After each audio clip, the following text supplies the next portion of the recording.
Us group on the docket here this morning. Good morning, everyone. For those of you, somebody's moving around. For those of you I haven't had a chance to meet, my name is Phil Walker. I'm the managing partner of Career Partners International, or as we affectionately term it, CPI Austin. And we're located obviously here in lovely Austin, Texas. On behalf of Career Partners International Austin, Barbara Green and Associates, and the Edge Advisory Group, welcome to our session this morning. You know, the last couple of days, we were talking about this earlier, the last couple of days here in Austin, and I believe it's probably similar in San Antonio. We've had 80+ degree weather, which is kind of a stark contrast to what our region was experiencing about 5 weeks ago. So although there was a lot of property damage, as I'm sure we all know, we hope that you and your families came through healthy and you came through in good spirits. And we're excited that you are with us this morning. You could have been anywhere else, but you're with us this morning. So we very much appreciate that. We're also very excited about the program today and the subject topic that we're going to be discussing, optimizing your organization's culture. So the next 90 minutes will be filled with what I'll call actionable information and key insights that you'll be able to take back to your organizations to either begin or continue discussions about shaping your company culture to improve or affect performance. So before we get started, just a couple of quick housekeeping items. We don't want our time together this morning to look like a traditional presentation. Our goal is to really have an interactive dialogue. So therefore, we encourage your feedback. There'll be a couple of chat questions that we're going to have throughout the course of this morning and a short breakout session. And so please feel free to share your questions with us in the chat room as well. At the end of the session, past 10:30, our speakers will stick around to answer any additional questions that may not have been addressed during the 90 minutes. And then finally, we will also be recording this session. And so we'll talk about that a little further towards the end of the session today. But we'll be recording this, and then the attendees will have the opportunity to receive a link shortly afterwards. So with all of that said, I'd like to kind of welcome what I call my partner in crime, the person who is helping to facilitate this meeting this morning. I'd like to introduce everyone who doesn't know her, Barbara Green of Barbara Green and Associates. Good morning, Barbara. Good morning. We're wide awake, right? That's exactly right. How are you this morning? I'm great. Who's got a coffee mug? You want to show your mugs? show your mugs here. Show your faces and show your mugs. This is all about connecting with each other. It's great to have Phil here. The other thing we want to make sure we do today is acknowledge all the people who are in our production team and our curriculum team. So thank you. You all know who you are. So we really appreciate it. Takes a village to create these complimentary workshops, and very excited about this topic today.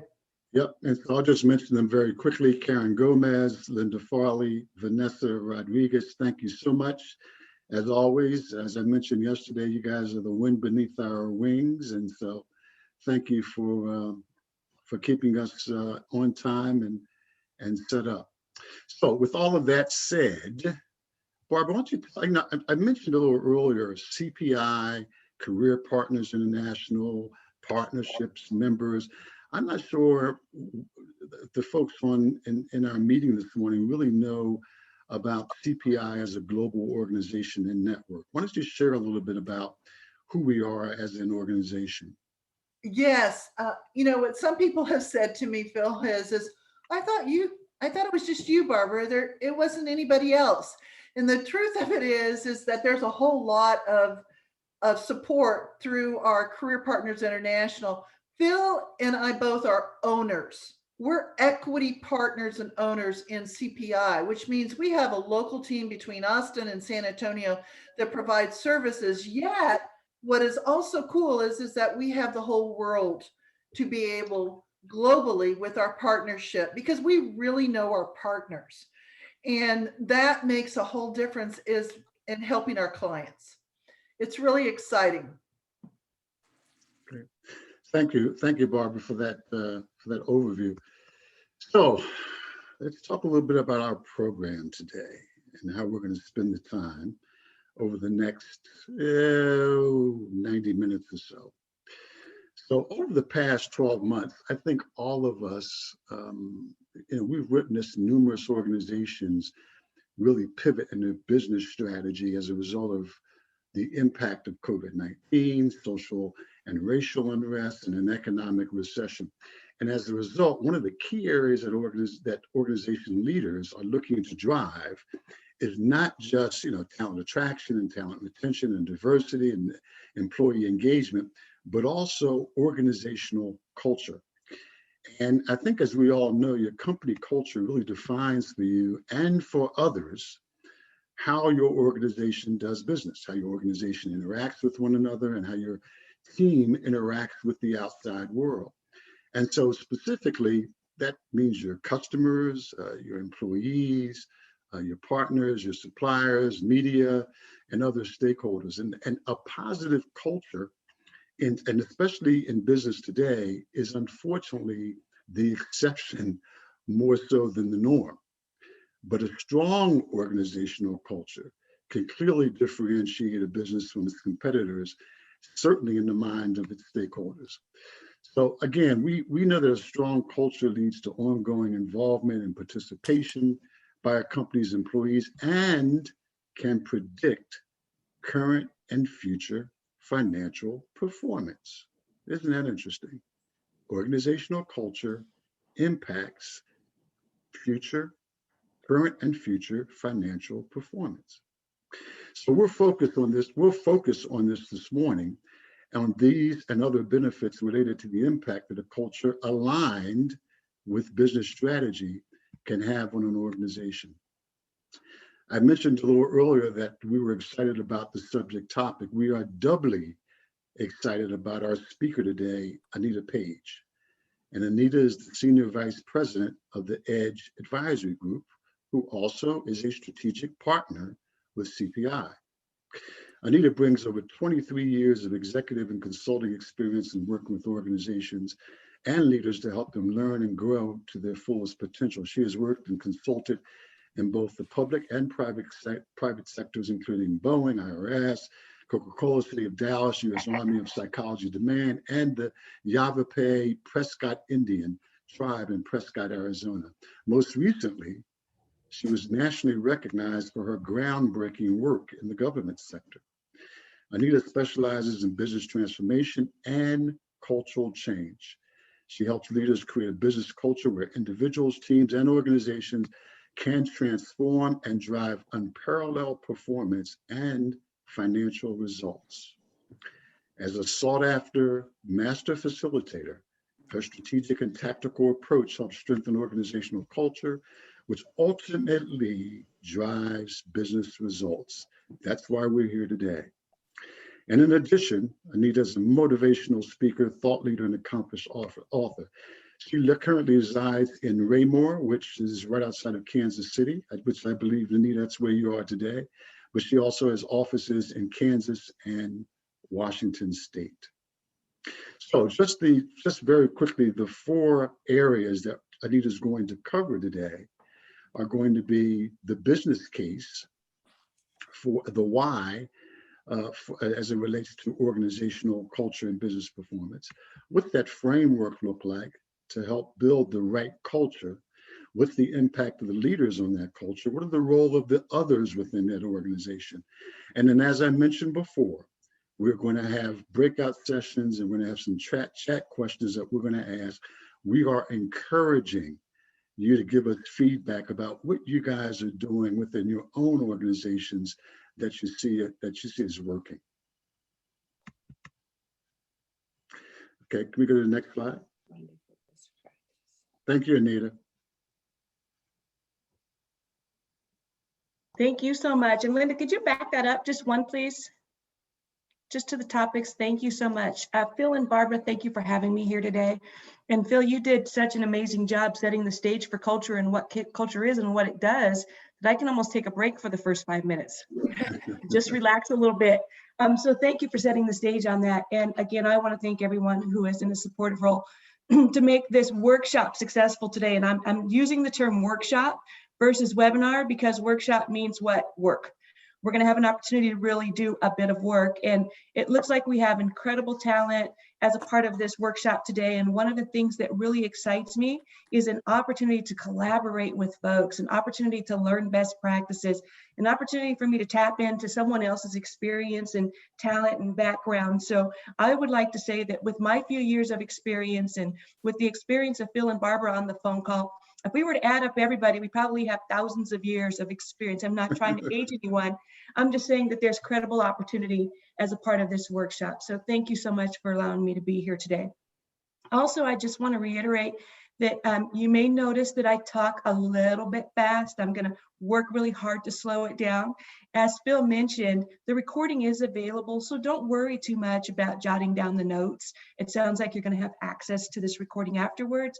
And you also have the ability to reach out to Phil or Barbara in terms of getting the PDF of the slides. So just feel free to sort of engage in the conversation and not worry too much about writing everything down. So what's really interesting is my bio lays out a little bit about what we do, but folks sort of look at me and go, but what do you really do? And we have the conversation around culture all of the time. As a matter of fact, the conversation around culture became probably, I would say, the first time that the writing came out was around the Hawthorne experiment that came out in the 1930s. And then in the 1980s, early to mid 80s, the conversation around culture got really, really popular. We started seeing all kinds of books coming out. And then the realization hit that culture really is a thing, that it's something, it's an asset. As Phil said, our culture can predict our current and future financial performance. Culture is real. So when I talk to people about what we really do, I say that we're experts in creating alignment. And when I say alignment, I mean alignment between organizational effectiveness and organizational health. And you'll see that a little bit further in the presentation. The way that we get it is we actually build framework. And that framework allows you to not only assess your organization, but to identify the particular gaps and know which lever or area to work in to ensure that you have complete alignment at all times. So here's what we found about organizational culture. And it's really exciting for me. Are you all ready for this? True culture shows up in crisis. It shows up in crisis. And organizations may think that they have this fabulous, phenomenal culture, and then crisis hits, and we find out what our true default behaviors are. And that's good, because now organizations have the awareness that there's an opportunity to spend a little bit of time being a little more focused on organizational culture right now. Now, the exciting thing about organizational culture is we know that there are only two ways to build it. You either define, design, and build it, or it's a culture of default.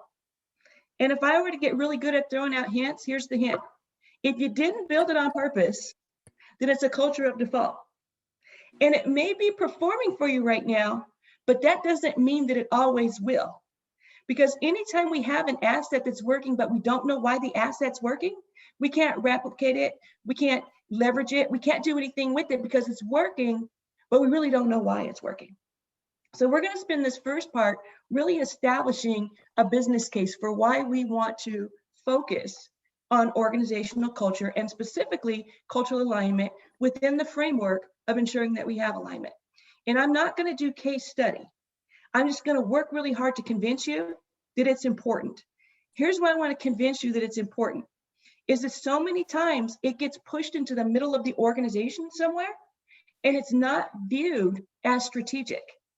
It's not being driven by the C-suite or executive leadership. And what we really need is to elevate the conversation so that leaders recognize this is a strategic asset. And it's about financial capital management and human capital management. And when we put those two things together, then and only then do we have the opportunity for it to be the ability to predict current and future financial performance. So how are we going to get that together? How am I going to push you? How am I going to convince you that it's worth the time, energy, resources, and efforts to really focus on, to really build it. So when I use words, I'm going to use them interchangeably, and you may have heard them out in the marketplace used interchangeably. So we may talk about it in terms of a healthy culture. We may talk about it in terms of an adaptive culture. We may talk about it in terms of a performance enhancing culture. Those folks who are doing the define, design, and build, who are really looking at, these are the results that we want to achieve, and this is the culture that will help us drive those results. That's a performance enhancing culture. And then you may have heard the term VBO, which is a values-based organization.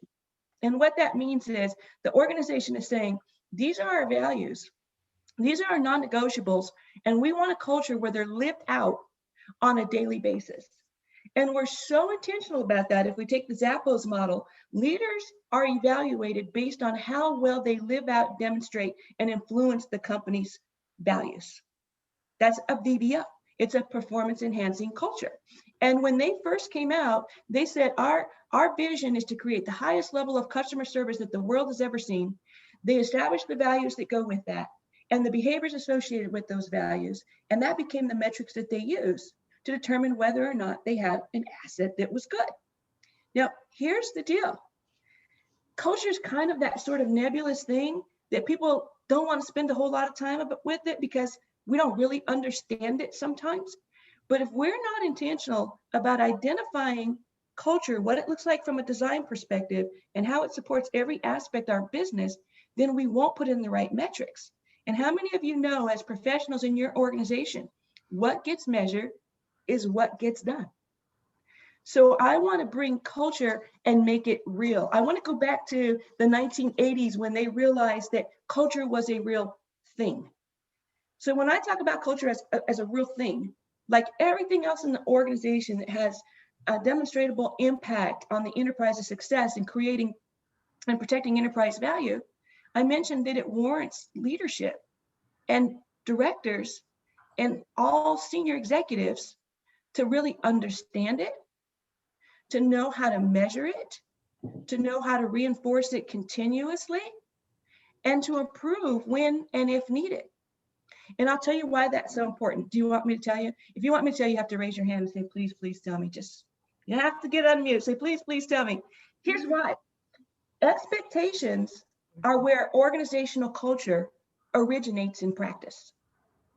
Let me just back up and say that one more time. Expectations are where organizational culture originates in practice. How a founder or executive or manager expects things to work around them has a ripple effect throughout the company. And that's the difference between climate and culture. We have all heard climate surveys. We've all heard pulse surveys. We're going to look a little bit at Gallup a little later, which is a climate survey. And they're great indicators of what's going on in our culture because they're perceptual. It's measuring what people think and feel. If you run into somebody who works at a company or used to work for a company and you say, tell me a little bit about that company, they're going to tell you about their experience. They're going to tell you about what happened while they were in that organization, right? So it's perceptual. But when we talk about culture, we're talking about the drivers. What's driving that experience? And what's driving it is set around a standard of expectations. If we have an environment where people would say, there's good teamwork, and we always work really hard and our team works well. Well, if there's an expectation of collaboration and there's an expectation of communication, then a byproduct can very easily become good teamwork. The opposite is also true. If we don't have good teamwork, then why not? What are the expectations? And here's the reality. Every organization has a culture and every organization has expectations, whether they're officially and formally communicated or not. And it takes just a few minutes for us to go into an organization and figure out the way we do things around here. It's a sum of shared values, beliefs, behaviors. It's our interaction. It's our symbols. It's the things that we see around us. It's the way we do things around here. And imagine if you as a leader or you having influence with leadership could be intentional about the way we do things around here, you would be able to do exactly what Phil said. which is predict current and future performance. If I had to rename all that stuff, I just had to back up and say, let's go back to the beginning of this before I show you how it translates to bottom line. I would say the real thing that we do is helping organizations manage change in the midst of change. It's wonderful if we could talk about growth, but the truth of the matter is this, my friends. Many organizations, maybe some on this call today, are really focused on sustainability. And we want to look at the lens through the lens of how can we leverage our culture for sustainability, and how can we transition back to growth when the time is right? And growth could be the ability to attract, retain, and develop diverse talent. Growth could be increase or improve market share.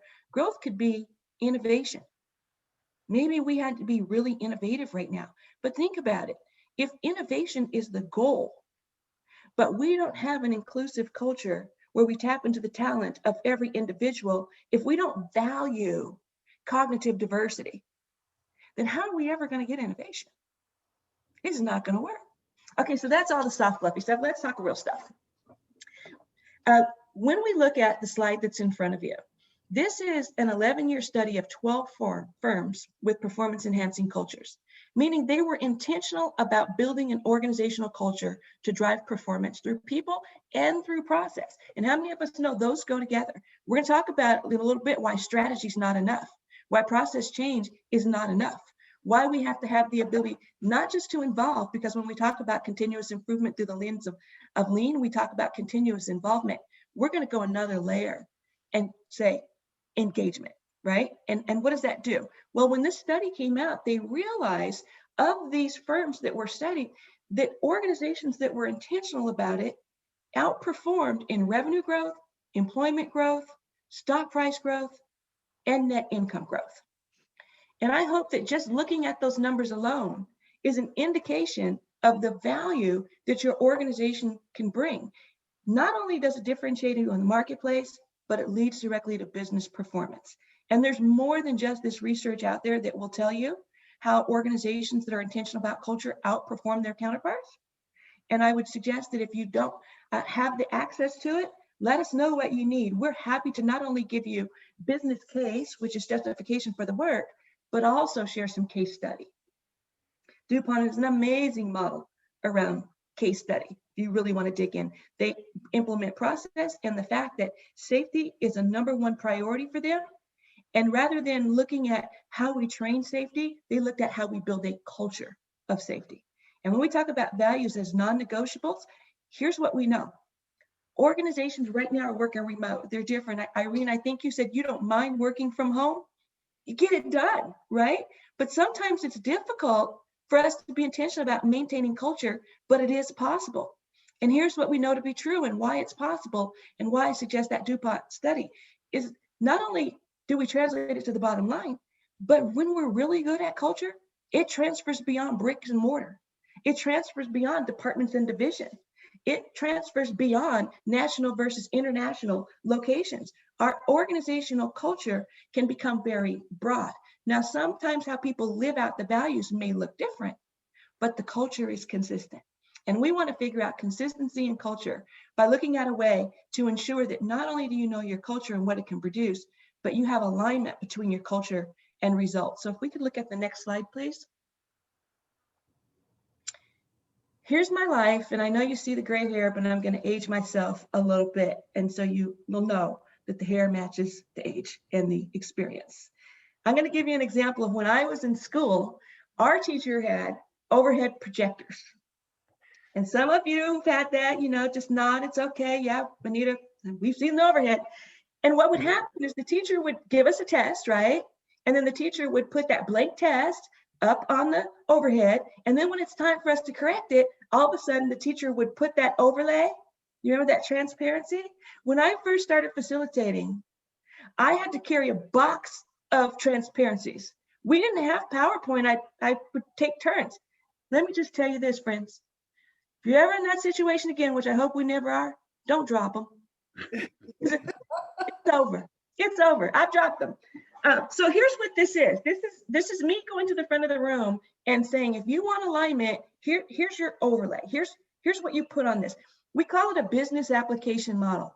If we were to bring that fast forward, we look at our phone. What do we have on our phone? We have apps on our phone.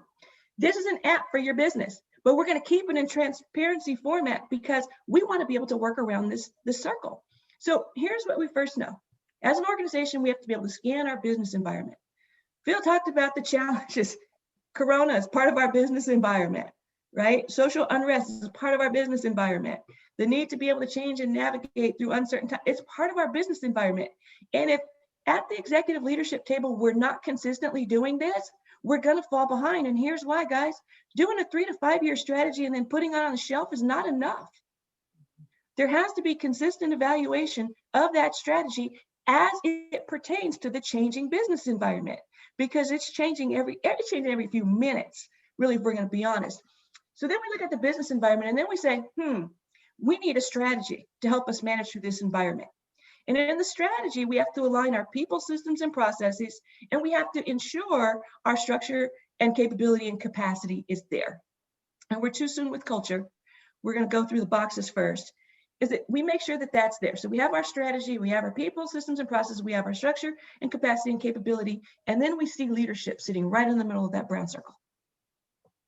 Leadership has to then have the ability to leverage that brown, we're going to talk about the brown in just a second, to engage employees, which impacts or influences the customer experience and determines our organizational performance. Pretty simple, right? So Linda, if we could share the brown, it touches everything. It's culture. The brown is values. And our culture and our values have to be embedded into our people, systems, and processes. I have an organization that I work with that wanted to be intentional about engaging people. They changed their policy. I'm sorry? I think we had an uninvited comment there. Okay. Should I pause? Do we need to bring it forward? I think we're good. Okay. So we have an organization that, of course, wants to be able to attract and retain and develop top talent. It's an organizational culture of fear and self-preservation because of so much uncertainty. Then they changed the hiring policy and the level of degree needed to enter into the organization. Not thinking about that for some people means career interruption because I can't promote if I don't have the degree.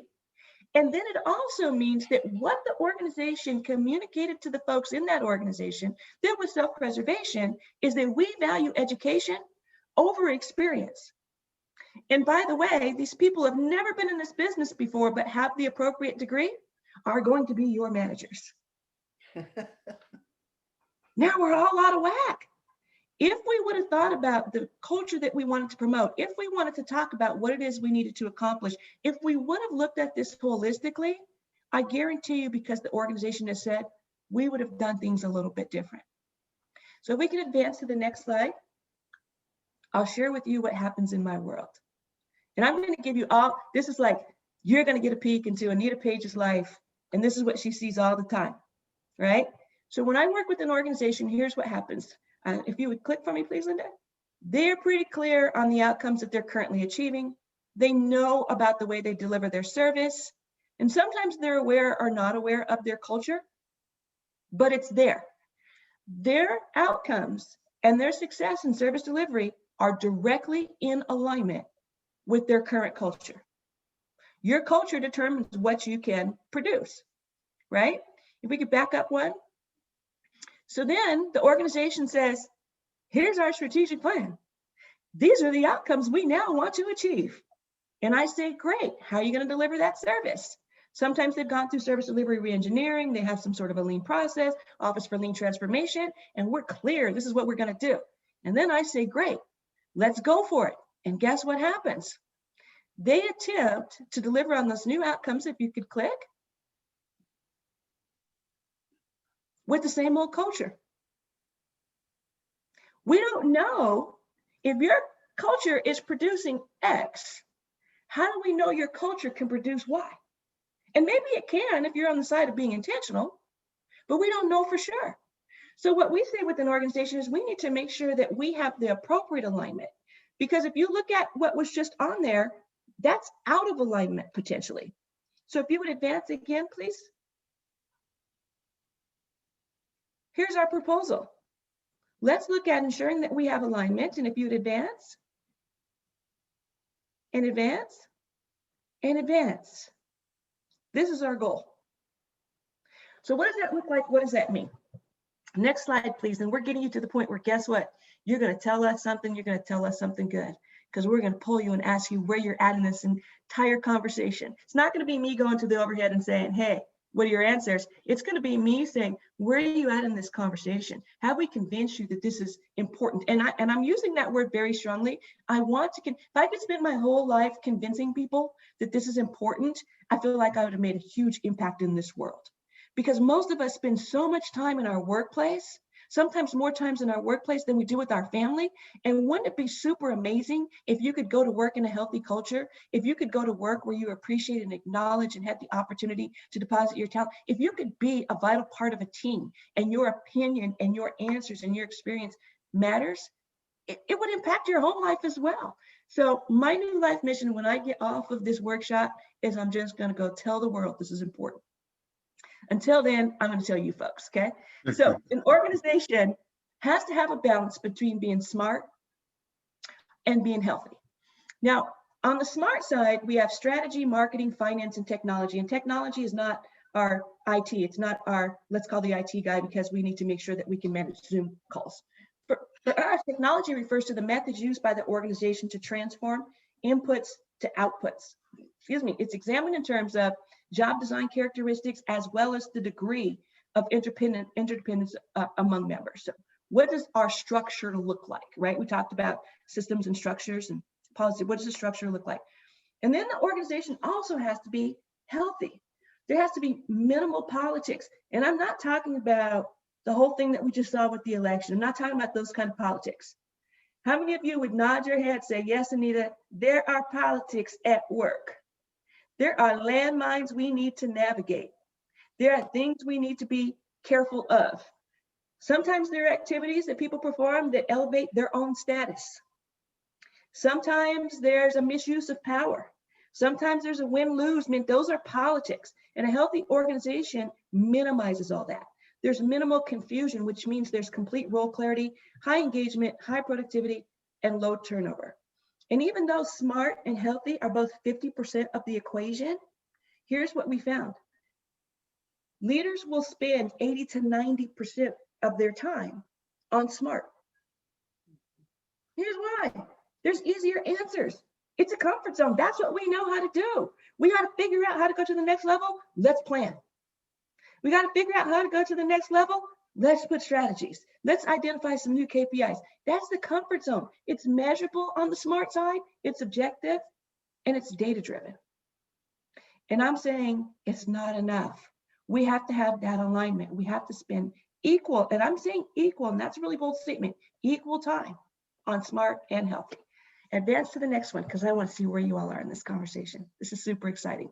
So here are the stages of where an organization can be in this alignment conversation, in talking about culture as an asset. There's the emerging, which is the recognition of the importance. We're starting to have, some discussion. Hey, what is this culture thing and how can it help us? And then there's some effort, but that effort comes out in the form of initiative. Let's put together an engagement team and that'll help us, right? When we're talking about DEI, those organizations typically start with affinity groups. And we all know that DEI is more than potlucks and flags. It's deeper than that. So an initiative is not enough, but that's where we start with emerging. Then there's developing. And if you could advance, please. That's where leadership has embraced the value. Leadership has said, it's worth it to spend some time, energy, and money on the healthy side of our organization. There's role clarity around who does what, including the leadership level. And there's some sort of an assessment that's being done to figure out where we are at. In the beginning, there's the implementation plan, there's a management plan, there's metrics, and there's clear expectations. Remember I said earlier that when leadership takes on the expectations of the behaviors they want and starts to model and measure them, we start to see a culture that's driven by leadership. And then if you could go to the next one, please. There's the expanding. Seek ways to leverage the culture. There's cultural accountability, there's performance management, and there's a hire for fit.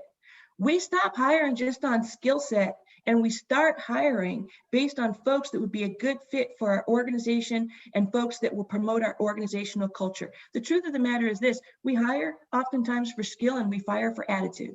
Now remember, attitude is a part of culture. If I were to use an example of an organization that went all the way through an implementation of Lean, only to find out that service delivery reengineering process they paid for, along with the workforce optimization that they paid for, wasn't working. We had to go back to the beginning and say, where are we in terms of alignment? And what I found is that they'd implemented Lean process, but hadn't introduced the concept of culture. So where they were here with process, they were emerging with culture. We had to get a catch up. So here's our poll, friends.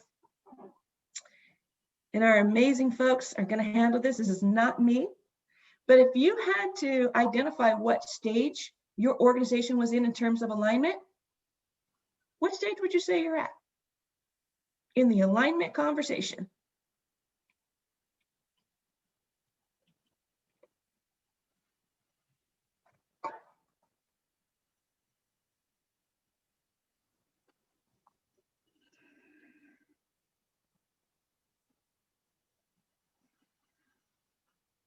Does everybody see the polls so that you can participate and choose emerging, developing, beginning, or expanding on what stage you would classify where your organization is? And we'll be able to show the results.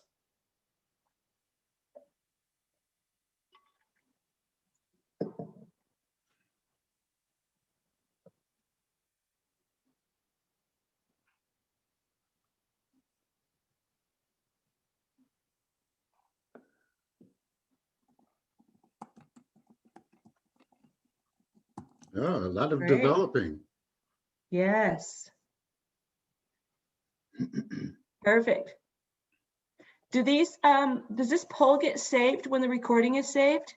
Or should we read out the response out loud so we have that captured? Let's read it out loud. Perfect. So we have 4%, or I'm sorry, 31% who are at emerging, 50% at developing, 15% at beginning, and 4% at expanding. Great, thank you. So we're going to go through and provide some more information. And this gives me an idea of how we can tailor this conversation a little bit for today. Like, it would not really do us good if I were to speak specifically about just expanding, right? Let's get to the place where we want to be intentional about this. We want to wrap some design around it, and we want to have the ability to implement it. And I think that Phil and Barbara, you all are offering some post-workshop support as well. That is correct. Okay.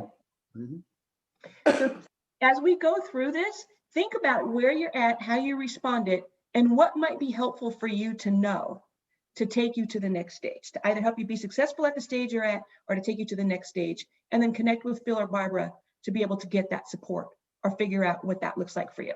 So let's go to the next slide, please. I'm going to talk about the framework. This is where all the good stuff starts to happen.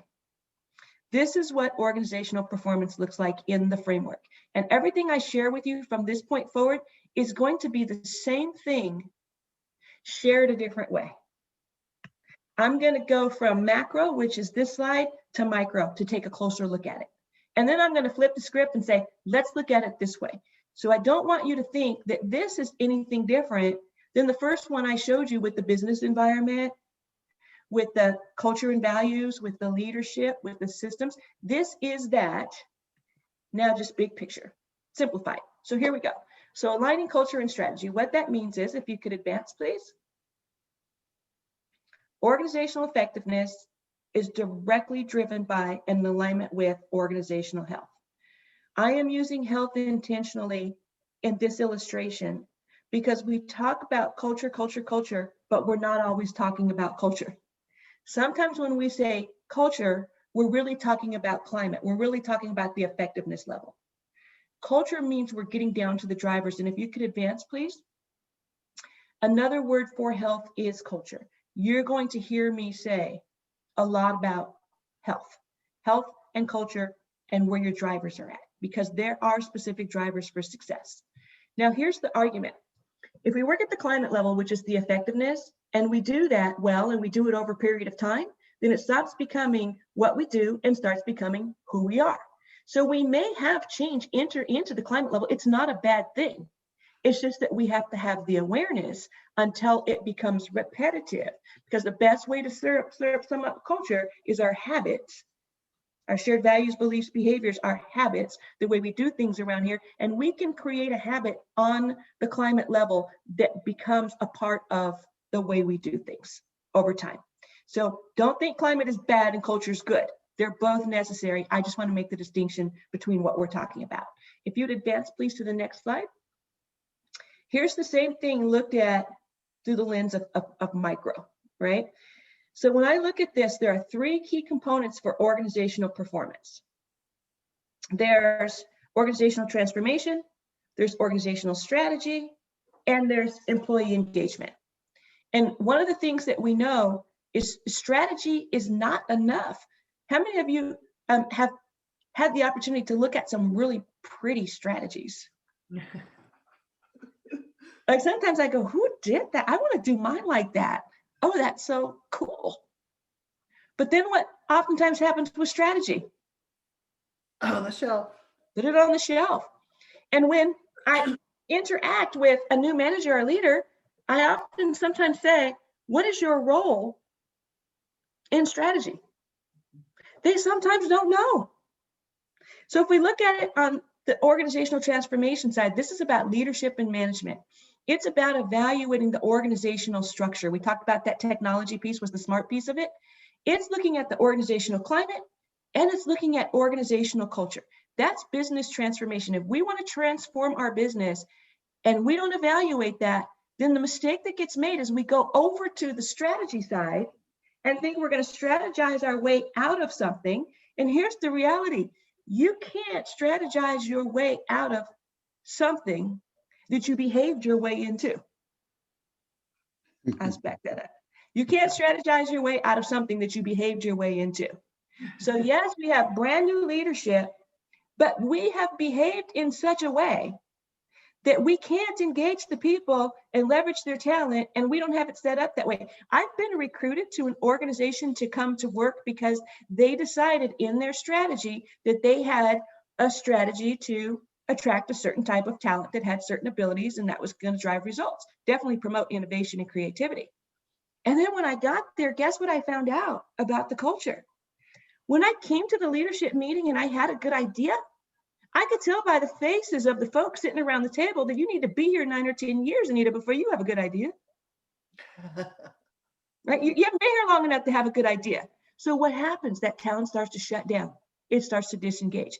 Got to look at what we're dropping talent into. Our strategy has to be aligned with our mission, vision, and values. We have to have a balanced scorecard. There has to be role clarity and performance management, but not just role clarity and performance management for strategy, role clarity and performance management for climate and for culture as well, and then align systems, processes, policies, and procedures. So I just want to pause there and state to you that the good news is if we do that really well, then we can throw away our employee engagement. Let's not throw them away. We could set aside our employee engagement initiatives, because if we operate in transformation and strategy as imperatives, the byproduct is engagement. We get it. Hey, Anita, quick question. You mentioned employee engagement. Certainly as organizations, and we've seen this in abundance over the last year, as organizations have moved to an environment where a significant number of employees are working remotely.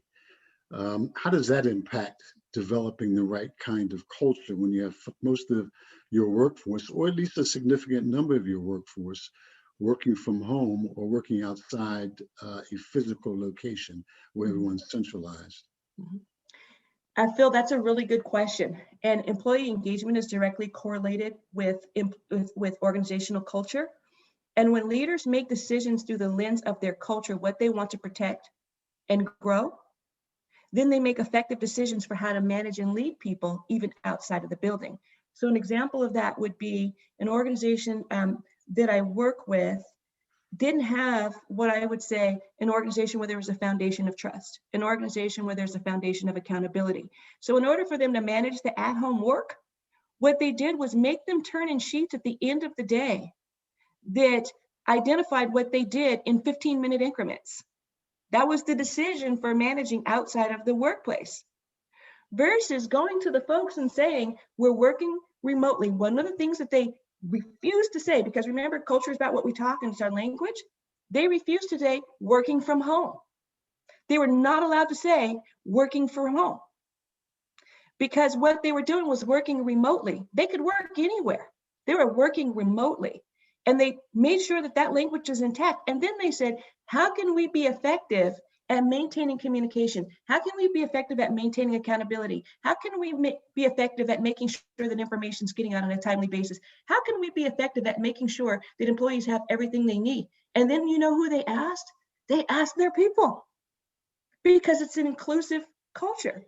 And what's ironic about that is when we look at the Gallup poll, which we're going to just do a quick peek at coming up, is that employee engagement increased during 2020, but it's driven by culture. We can do it. We just have to make sure that we're not just coming up with a strategy for the folks who are working at home, but we're looking at how we extend our culture into the places that our people are working remotely.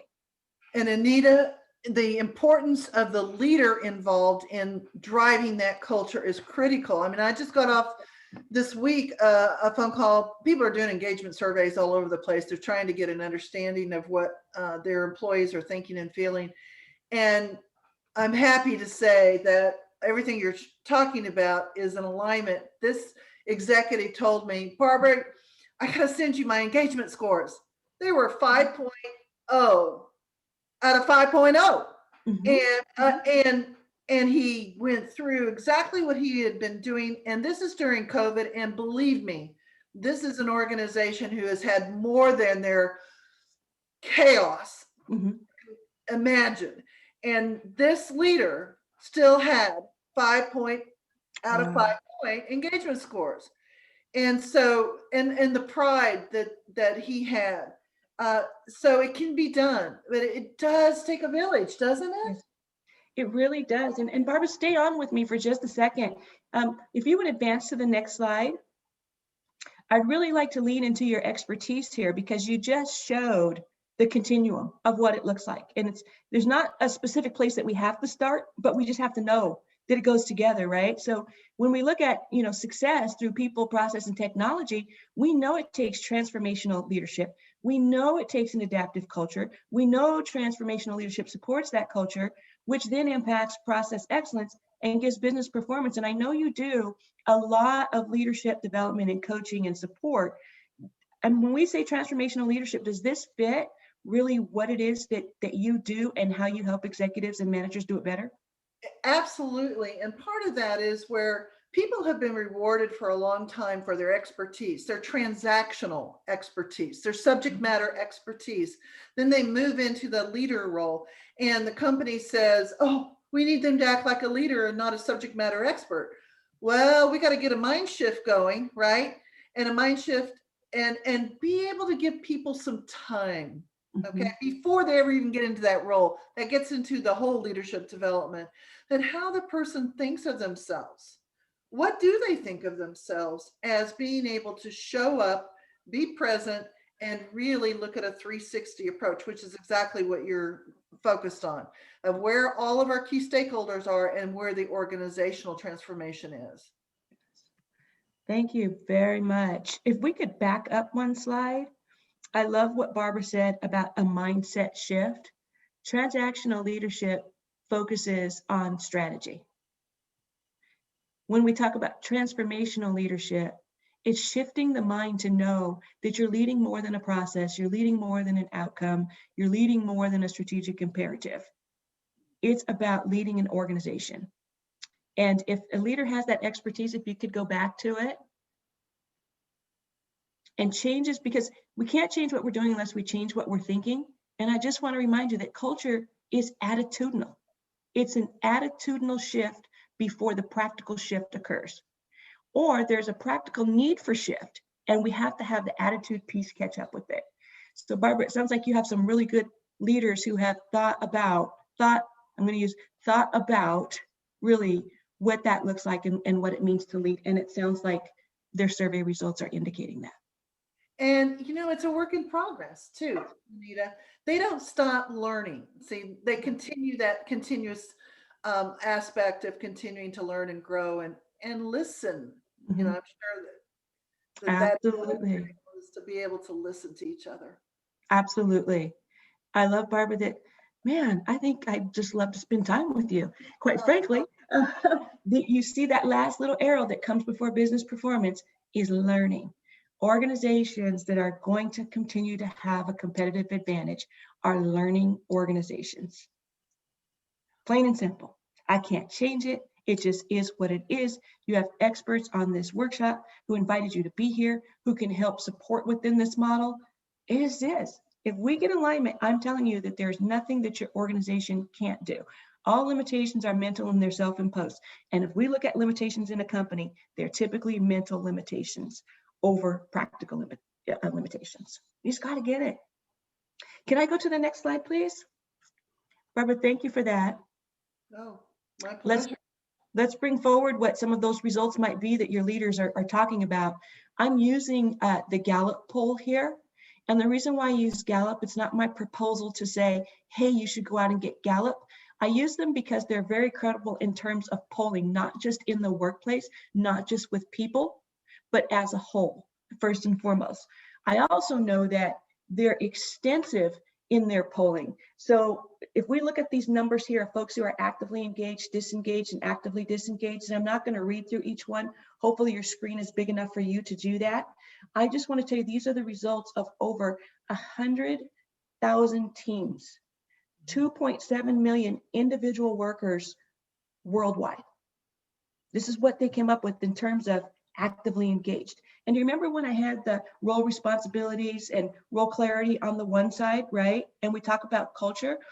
If they've polled over 100,000 teams, 2.7 million workers, and these are the numbers they come up with, there's a strong probability that the average organization is similar in the numbers, unless the organization has been intentional about shifting those numbers.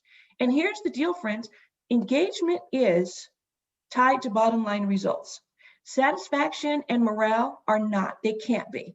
I mean, I can be satisfied with the job because I get off work on time to go pick up my grandkids and I get to go to their games. So I'm satisfied with that job. Morale can be up because we got $1,000 bonuses, but guess what we just created?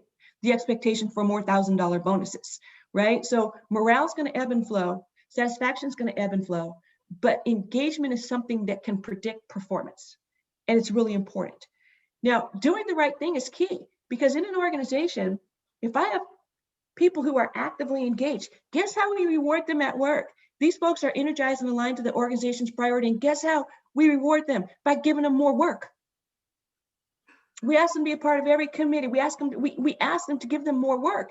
And what happens is that if we have leaders who are actively engaged, because we could do a vertical cut through the whole organization, and this encompasses everybody, top to bottom. These are not just employees. These are members of the organization at every level. If I have a learning organization or an organization that desires to be a learning organization, and these are their numbers, and our actively engaged managers have to spend all their time managing the actively disengaged, then they don't get to spend any time developing that middle. Why? Because they spend all their time. And then you ask the question, if our actively disengaged partners are dismantling everything that we put together, our objectionists are doing that, and it's okay, and they're not being held accountable to the outputs that they should have, then that folks start to think in the actively engaged box, why do I keep working so hard? Why am I giving discretionary effort? I'm breaking my neck and breaking my back, and X isn't doing anything. So why should I? So having the ability to know these numbers is key. I tell every leader, you should know your numbers. I don't tell every leader you have to take a survey once a week. I'm saying if you identify the behaviors of an actively engaged person in your organization, because just because you're actively engaged doesn't mean you're doing the right things. I have actively engaged leaders who are spending so much time making sure that they reach and develop their outputs that instead of leading, they're micromanaging the outcomes. And what that's doing is you have a high talented professional who comes in and is starting to be micromanaged because of the pressure of the organization. So all of that leader is actively engaged doesn't mean they're doing the right things. And here's something that you could take away for free and love us for the whole rest of your life. Look at all of these boxes and identify the behaviors that you see based on these descriptions. An actively engaged person would be doing X. A disengaged person is doing Y. An actively disengaged is doing X. And then watch for those behaviors. Guess what it'll tell you? It'll tell you what your numbers are. And it's so exciting because when you look at it through this lens, it takes an engaged employee to create an engaged customer. If you use net promoter scores as an example, right? The detractors, 0 to 6, not likely to recommend. You have your passive 7 to 8 and your promoters 9 to 10, extremely likely to recommend. Who do you think those 9 and 10s are running into in your organization? They're running in to your actively engaged, right? Who are displacing government or discretionary effort, who are going above and beyond. My brother is 8 years younger than me. He had a heart attack and flatlined in Atlanta, Georgia last year. He was on life support and we got him through, and we were trying to get the life vest so we could fly him home. And he went to, his wife went to the pharmacy to get medication, and the insurance didn't cover him in Georgia. He's from Washington, right? And so the pharmacist said, you know, this is what it's going to be. It was like $1,700. And we're in crisis mode. We had been, I mean, the family had been there at that point for 2 weeks. $1,700 was a lot of money. So we walked away like, we have to figure this out. Maybe we'll go back to the family. Another pharmacist called and said, I overheard the conversation. I know you didn't have insurance coverage. What if we could cut the prescription down and give you a week's worth to get you back home? What do you think our perception was of that organization at that point? That person who said, we know this is black and white, this is policy. And another person who said, but what if we brought the human aspect into it and did what we could? That's what it does. That's what improves it. So I'm going to give you a pause. Are you all ready? And you can share it out. You don't have to raise your hand. Just take off your mute and we'll manage it the best we can.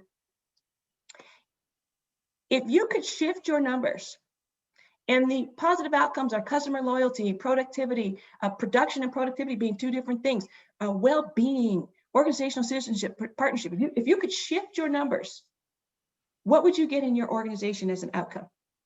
If you just move from 39% to 49%, what do you think would be some outcomes in your organization?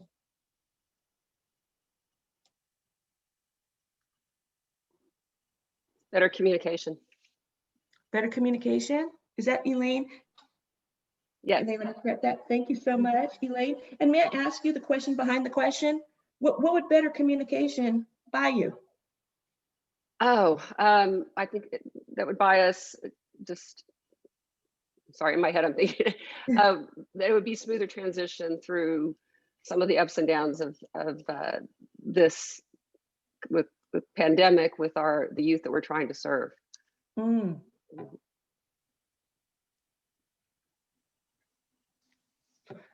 Thank you so much for that, Elaine. Anyone else? I say Higher level of trust. Higher trust. Yeah, absolutely. And what would that buy you? People would be coming from a trusting place, assume good intentions. There would be less turmoil, kind of easier to work with, and think more about group instead of self. I love it. Thank you so much. Employee engagement, more engagement from the employees. Instead of passing down the information of what you would like them to do, to get them more involved in the solutions and not just a directive. Thank you so much. Anyone else? Inclusivity. I love it. And how would that show up as a benefit in your organization, Gil? Well, it would provide opportunity to hear from everyone, be able to obtain ideas from every individual versus just a few or the same resources that they go to on a regular basis.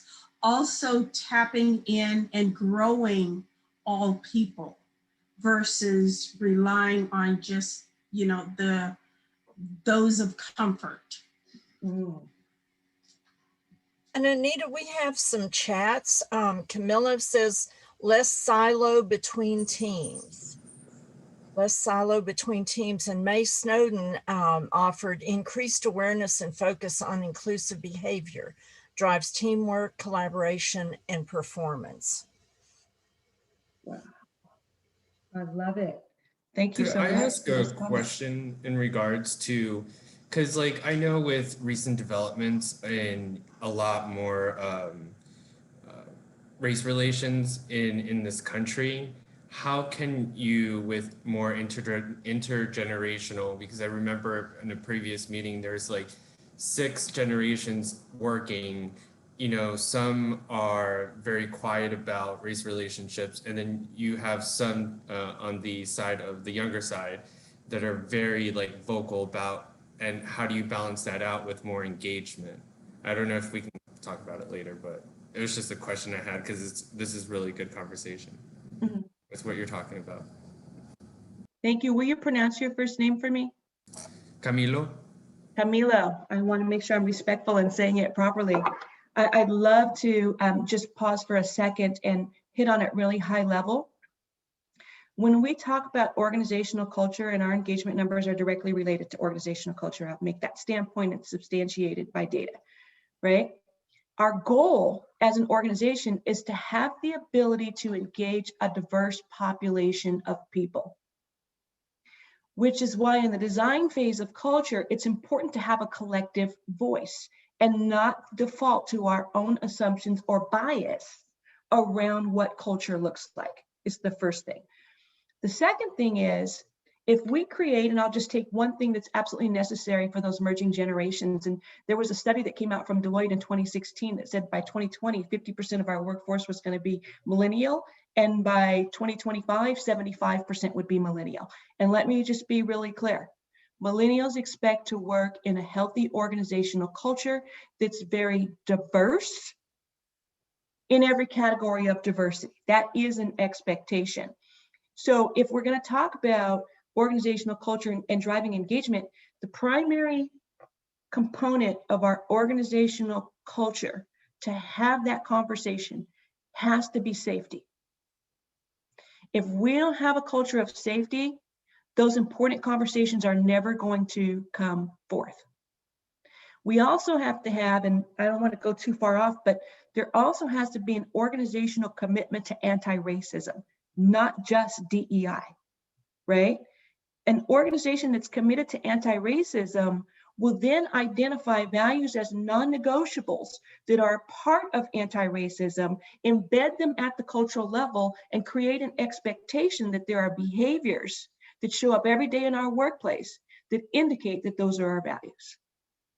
It's a lot of work, and that's why I said we present framework for this happening, because let's just pretend we presented the whole framework. But then we had leaders who said, I'm used to leading a process or a function or outcomes, but I don't know how to lead the culture. Then by magic, we're going to have Barbara and Phil show up.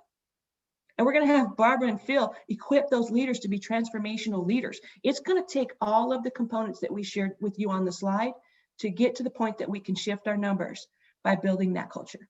It's a lot of work. Cultural work is hard and it takes a long time. And if we could download this before I go from this slide. It is a process, not an event. And although a survey guides us, it's not a survey. It's being intentional every step of the way and all of the key components of alignment. And Camilo, I hope that helped a little bit. If you want to reach out to Phil, to Barbara, or to me, the one thing I would ask any of you, if you want to reach out, is that if you would include all 3 of us on the email chain, it would help us make sure you get the right answer from the right person. Irene is saying it's a journey, not a sprint.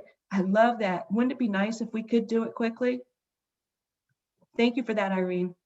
And Camilo, thank you for the question. Here's what I'm going to close this with.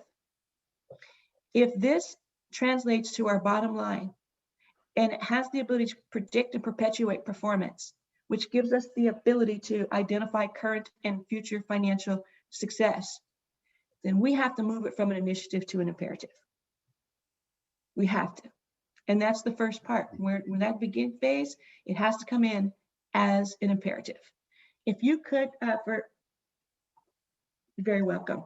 If we could go to the next slide, I want to bring in what this looks like in what we call an inclusive model, or now we're starting to talk about the role of others. Here's how this cultural alignment shift starts. We have our leader and our leadership team. Their primary role is governance. And their primary objective is to be strategic. Now, when I say governance, I'm not talking about a board of directors. I'm talking about governing according to the mission, vision, values of the organization, our promise to stakeholders or shareholders, our commitment to customers, and then governing in such a way that we can deliver on those promises. We then look at that middle, which is about operations, and it's about being tactical. And this conversation can be grown from the middle. Don't get me wrong, we don't have to enter in at the executive level, but at some point, there has to be governance and strategy attached to it. And then we look at the next level, which is core and operations. And again, that's the task level. If I were doing a strategic plan with an organization, we would go away with the executive leadership team or who was responsible for governing, and we would identify objectives and strategies. We would have key results and we would have KPIs. And then I would stop. There's nothing worse than going into an organization with an executive leader team that populates their strategic plan all the way down to the task level because it doesn't incorporate the voice of people. Right? So we stop. So our first thing is we have to have a cohesive leader and leadership team. And at this point, I'm saying team on purpose. Hear me, friends. Just because we have on the same jersey doesn't make us a team. A leadership group will have difficulty governing. And I say governing, right? Because competing priority has to be a team. And then we have our middle. Our leadership team has to connect with that middle. There cannot be a breakdown. Because if there's a breakdown, it's not just a breakdown and we're not getting along. You now have a gap between your strategy and tactics, your governance and operations. And if we don't do that well, next circle, please. Then what will happen is we have a middle management team that'll protect the core. You start to protect these people from those people. And the thought is that they don't know what they're doing. They haven't asked us a thing. So they're going to make stupid decisions and we're going to have to work around them. So here's our goal. If we want complete alignment, this is what it looks like. And I'm going to take you now to another picture of what it means to really be intentional. And this is going to be the easiest thing for you. And you may hear, I think Barbara and Phil, you said that there would be some follow-up opportunity. You may hear from them. We're going to, can I speak for you? Is it okay? Yes. Absolutely. Go for it, Anita. We're going to offer you an opportunity to take this from information to application to do an informal assessment of your organization. And that informal assessment is going to be in 4 performance levers. And these 4 performance levers are it's not order of importance. They just are. They exist in a 1-man shop, a 9-man shop, a 9,000 person organization. So there's engaged people. They're energized and aligned with the organization's priorities. Camilo, I see you writing. You can have the slide. You can have slides, my friend. All you have to do is reach out.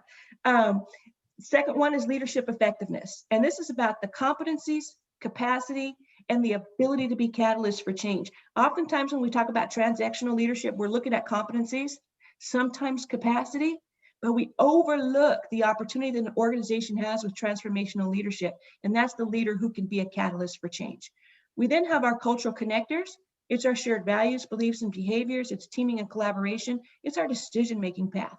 And then last but not least is aligned systems and processes, policies, procedures, and strategies. Guess what, my friends? The work that needs to be done to get outcomes doesn't always happen on the level we think. And I'm going to send you into your breakout room with this little message. And you can come back and talk about this anytime you want. We're just an email away. I was called into an organization. Organization had a survey that had over 90% people happy with the pay and benefits. Over 90% of the people felt it was an ethical company. Over 90% of the people were proud of the product that they put out. Only 64% were referred as a good place for a friend or family member to work. And only 42% felt that leaders were promoted based on demonstrated leadership capabilities. And I was called in to do coaching. And I said, I really want to, but I need to know which lever to pull to get your outcomes. Help me understand performance lever 3. How are your leaders expected to lead? How are your leaders measured? What are the expectations for communication? What are the expectations for collaboration? What are the expectations for teamwork? And what we found out is although they said there were all these expectations, they didn't measure any of those. You know what they measured? Widgets. That's it. So we have to shift the expectations in order for your leaders to adapt to change, because they're very competent, they're very experienced, and they're very skilled. But your culture is limiting them by telling them what they have to produce and then giving them the process, the policy or the procedure to produce it. We can do it. We can do it. But here's what we want to do. We're going to go out into a breakout room really quick because you're probably tired of hearing my voice and we're almost to the end of our session. So best practices. We have our guru. I say guru on purpose because I can't figure out this thing, but we have our guru who's going to put you into breakout rooms. And in those breakout rooms, I want us to be able to hear from each other. So what are you currently doing that's working well within your organization? You can think about what we've shared today, or just what springboard into what you have going on. And then what areas would you like to see your organization improve upon? We're going to come back. We're not going to report out by group, just any individual who wants to share. So jot down your notes, have good conversation. We're going to check back in with you in about 6 minutes. All right, and if you would just accept that breakout room that's being offered to you, you will immediately join that.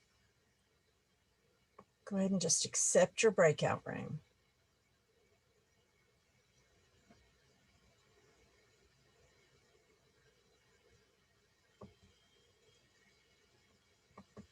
Still have some folks that haven't accepted it.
All right. Are May, Mike, Diane, and Joe in a breakout room with me?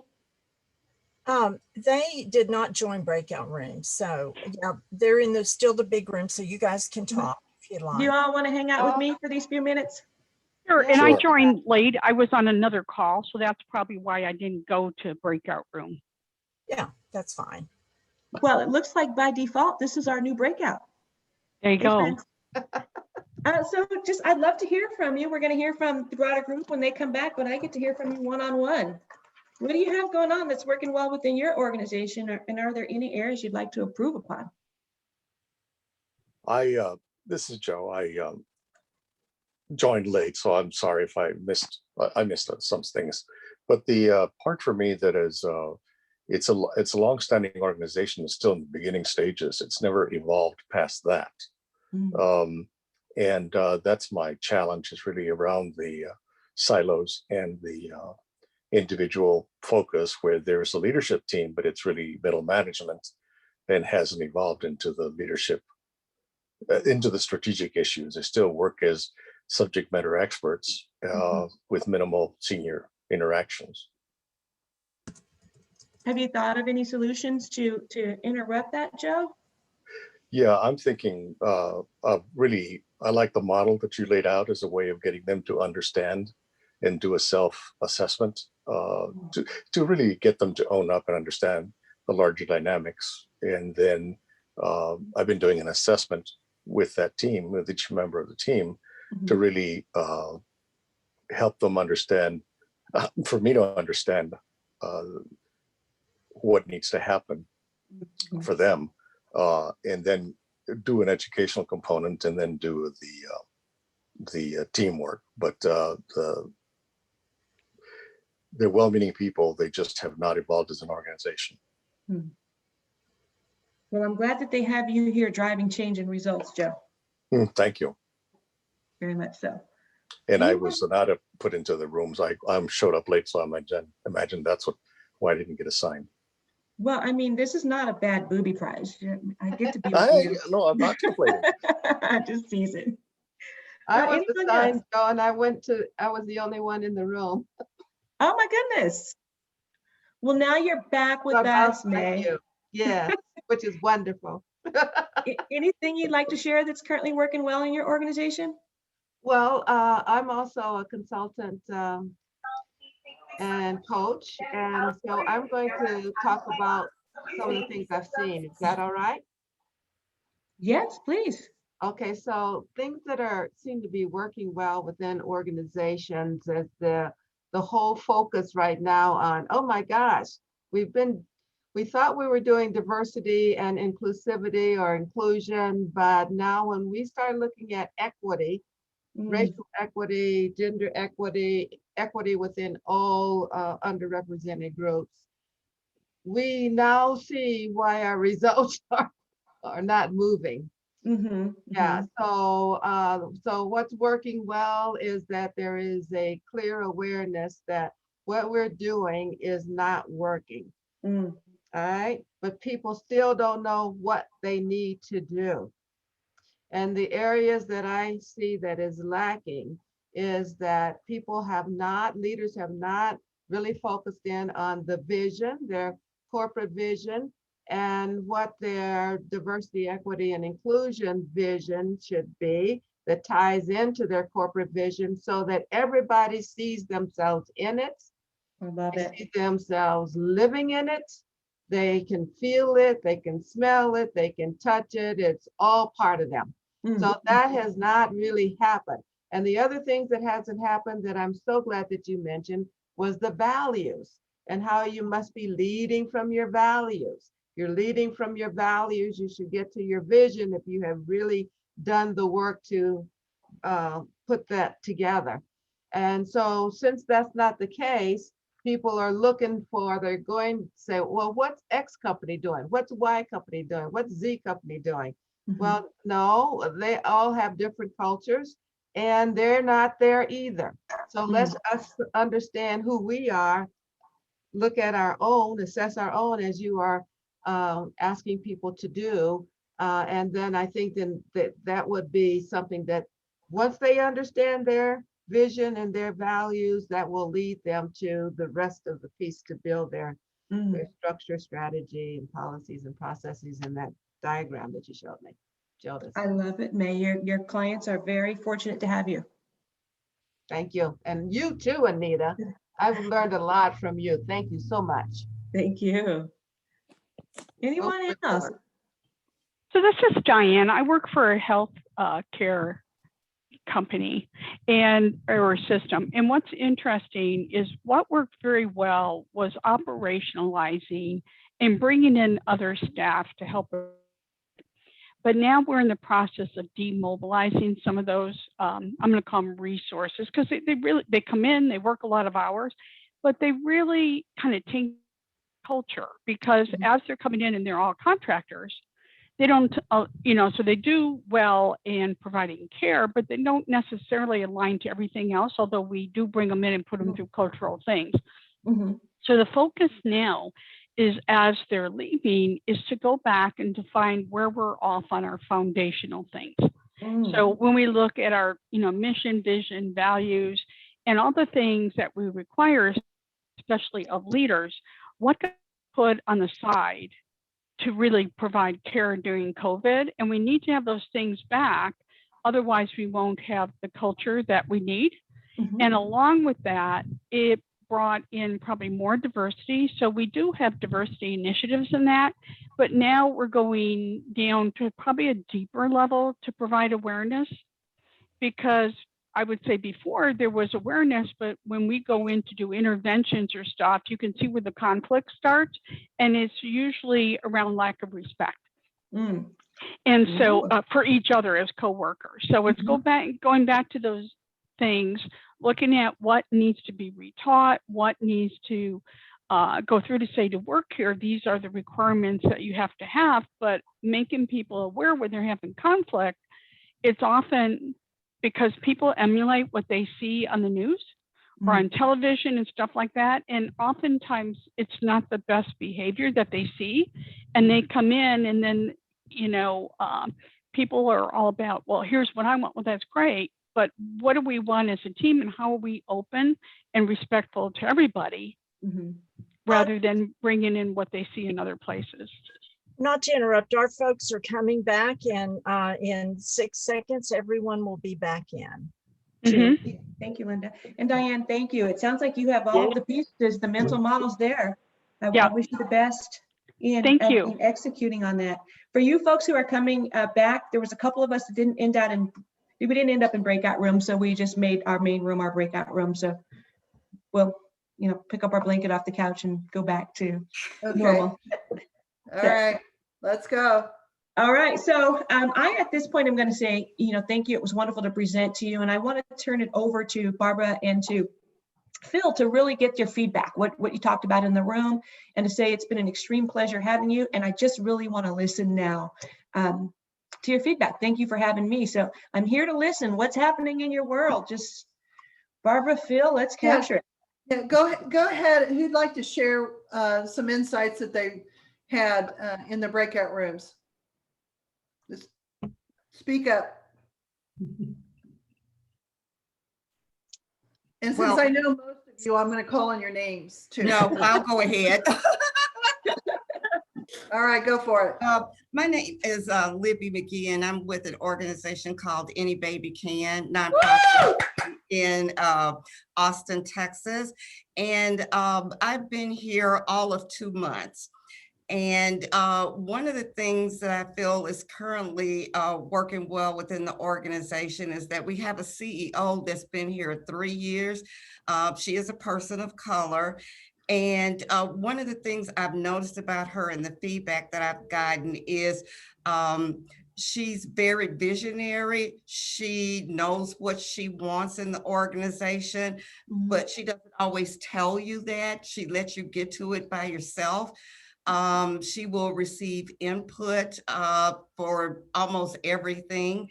And then we drill it down as an executive team to determine what we can and cannot do. So I think what she's brought to the organization is a sense of collaboration and cohesiveness that wasn't there before.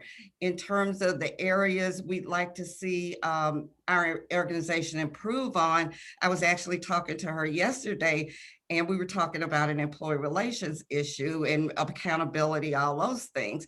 And she said, you know, Libby, we may be a 40-year organization, but we don't have for mature processes and systems, which is where we need to go at this point in time. And I can definitely see that. But the fact of the matter is she's open to seeing what's working well, what's not working well. She collaborates not only with the executive team, but employees as well. And, you know, the feeling that I received when I interviewed and have since joined the organization is I definitely made the right choice. This is an organization that's going somewhere, it's serving the community. And once we get our systems and processes in line with the other things we need to do, we're going to be badass. Love it, love it, love it. Thank you. Thanks, Andrea. Thanks, Libby. Andrea, do you want to say something? We'll have one more comment. Andrea Salazar. I just mentioned in the breakout that we jumped into using Teams really quickly when COVID started, and people adopted that really well, but we didn't offer much training because we didn't know what we were doing. So we just changed really quick. And some people are still kind of figuring it out. So we could have done that a little better. So being able to figure out how to go forward with some of the things that Anita talked about today, what will be that one thing that inspired each of you to take action in the next 24 hours? What's that one thing? Go ahead and put it into the chat. What's the one thing, one takeaway that had inspired you today to be able to put it into action, even without a consultation, that we're offering all of you about next steps? It's a process. Thank you. Other ideas? What inspired you?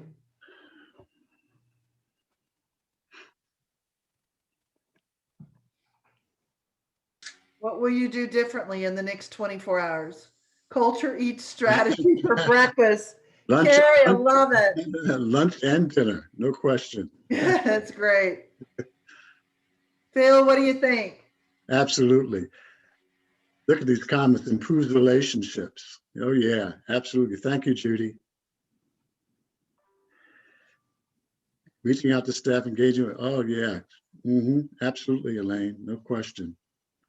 I have to give a shout out to Elaine. She does such great work. She started a organization to focus on youth who've aged out of the foster care system. Check them out, Through Project. I used to serve on the board. Yep. Thank you, Barbara. We miss you. So everyone, we want to be respectful of time. We are coming to the witching hour here at 10:30. And what a wonderful job that Anita Page did, just in terms of helping us to understand the impact that a healthy, as she puts it, organizational culture can have on business performance. It's clear, based on what we learned today, that company culture is powerful. It impacts sales, profits, recruiting efforts, employee morale, whether positively or negatively, right? So a great company culture attracts people who want to work and do business with the company. It touches really every aspect of the organization. It can inspire employees to be more productive and positive at work while reducing turnover, right? So it can even act as your best recruiter, right? So attracting quality and qualified candidates who want to work for your organization. And I think we've seen that today, certainly from Anita, how a healthy organization, as I mentioned earlier, healthy organizational culture can impact business performance. So again, thank you so much, Anita. Thank you to all the attendees for your feedback. We just really appreciate it, the insights you provided. So next steps, we talked about a recording. Each one of you will receive an email, a follow-up email within the next 24 to 48 hours. And the email will have a couple of things in it. We're going to ask, number one, we will give you access to the slides and to the recording today, but we're going to ask and offer, to Anita's point earlier, we're going to offer a complimentary informal assessment with your organization. And that's going to be done by CPI Austin and/or by Barbara Green and Associates. And we're going to certainly have Anita Page and Edge Advisor Group involved in that as well. And so we're going to offer this informal assessment to your organization just to get a sense of where you guys are on the, what I'll call, organizational culture curve. The only thing that we ask, and we'll spell this out in the email that we're going to send out, is that you have someone from your leadership team there. And so we'll conduct that probably in a Zoom fashion, a video conference, and then we'll follow up with you with the results from that complimentary informal assessment. So expect from us an email within the next 24 to 48 hours, spelling out for you everything that I just mentioned about the informal assessment and the offer around that, the results that will come from that, and then you'll be able to get the slides as well. Guys, thank you so very much for your time today. We really appreciate it. We hope that this was informative and insightful, and that you'll be able to take a lot of the strategies that you learned today back to your organizations and begin to have what I'll call impactful dialogue there. So again, thank you. If you want to stay on, because you have some additional questions, as we mentioned earlier, you want to stay on, feel free to do that. Again, this is the additional time is for those that either want to make some comments or have additional questions that you want to ask that didn't get addressed during this session. Again, thank you guys. Have a great day and great rest of your week. Thank you. Thank you. Thank you. Thank you. Thank you. Thank you. Thank you. Thank you.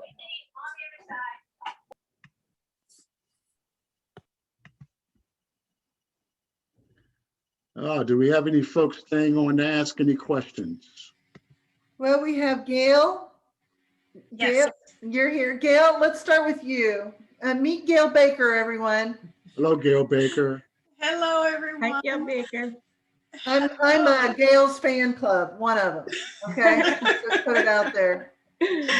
Oh gosh, thank you.